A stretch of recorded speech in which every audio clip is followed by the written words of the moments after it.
on the rope. Early lead is taken by Home Run Queen by the rail. It's Home Run Queen by the rail, and moving up on the outside is Person Empire and Sunny Severorum. And at the mid-back stretch, it's Home Run Queen by the rail, moving up on the outside is Person Empire, Sunny Severorum running in third.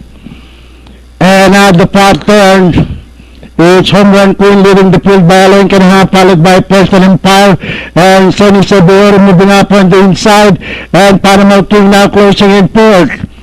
And now the last bend for home is still Home Run Queen leading the field by 2.5 lengths. It's still Home Run Queen in the lead, followed by Sunny Severorum on the outside.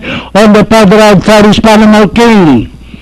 At the top of the stretch is still Home Run Queen in the lead. It's Home Run Queen followed by Panama King on the outside. But it's still Home Run Queen by the rail, and Panama King moving up on the further outside.